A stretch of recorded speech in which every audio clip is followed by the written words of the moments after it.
لمصطفى المومري ويفسر القرآن. لا إله إلا الله، لا إله إلا الله، مصطفى المومري يفسر القرآن. عجيب، ما في علماء في الأمة.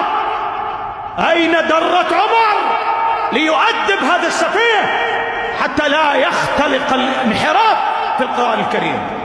رجل سيء سفيه لا يعرف العربية ولا يعرف قواعد التفسير ولا يعرف إلا الهرج، سفيه ساخر والعياذ بالله سبحانه وتعالى.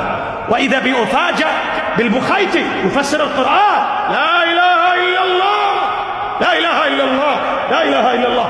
أصبح الزنادقة يفسرون القرآن. عجيب عجيب، الكفار ونحن نيام لازلنا نحارب بعضنا بعض، لازلنا نتقاتل مع بعضنا البعض. متى سنصحصح؟ مسألة خطيرة. مصطفى المومري يتابع 2 مليون يمني، 2 مليون. أين هؤلاء الهبل حتى يتابعوا هذا الساقط النذل؟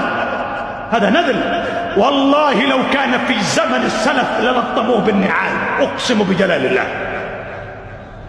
جاء إلى عمر رضي الله عنه رجل يلعب في تفسير القرآن، تفسير القرآن.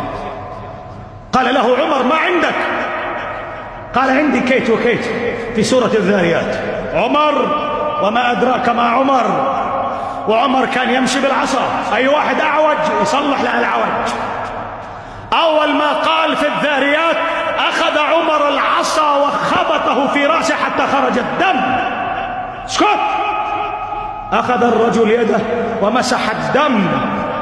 قال: والله يا أمير المؤمنين لقد ذهب ما أجد، أنا الآن بخير ولا عد عندي أي إشكال خالص. فهؤلاء يريدون هذه العصا، عصا عمر رضي الله عنه، لتأديب هؤلاء الناس. مسألة خطيرة يا أخوان.